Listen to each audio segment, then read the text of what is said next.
Hi, this is Zak Mir with the US Penny Stock highlights for Thursday, the 20th of August. Starting off with Annovis Bio, which is tentatively breaking that line of resistance from the end of July, also gapping through the 50-day line of $5, let's call it $5.45.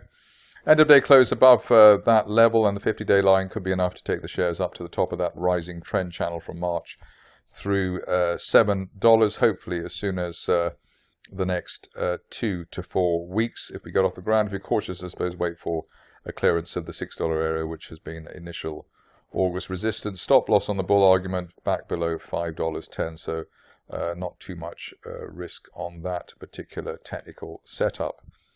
Next contender is Allied Esports Entertainment, which I suppose had a go at breaking out yesterday, but finally did it today in terms of breaking that line of resistance from the beginning of June.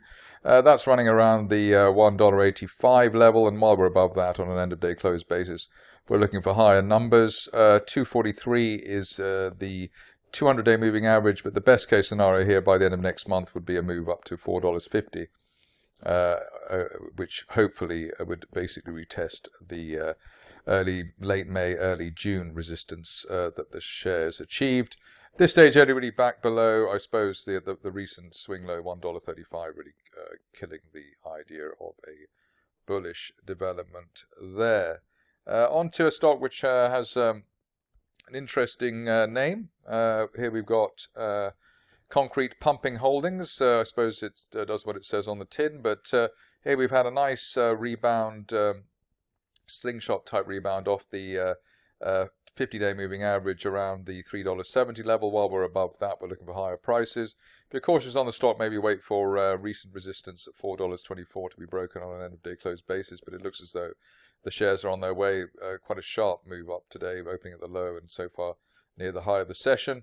And so basically a decent close where we are now, which is above the 200-day line, could take the shares up to $5.80 or so as soon as the end of next month. Stop loss back below $3.70, which is this week's support area. Next up, a stock which is looking encouraging, was looking encouraging rather, Highway Holdings.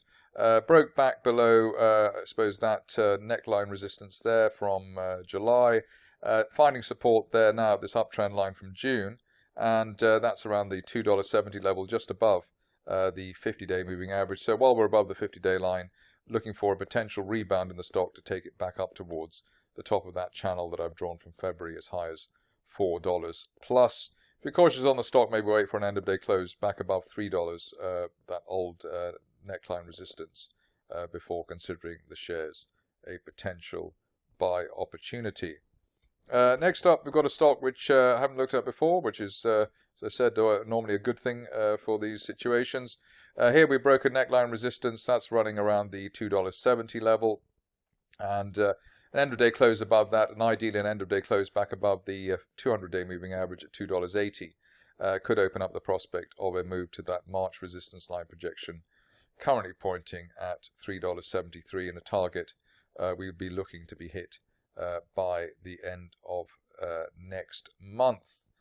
Stock which has also got some potential in terms of the upside is OpGen. The real issue here is whether the shares can hold on to that line of resistance there, which I'll just try and highlight a bit more actually, because I can't see the shares, but I can't see the chart very well.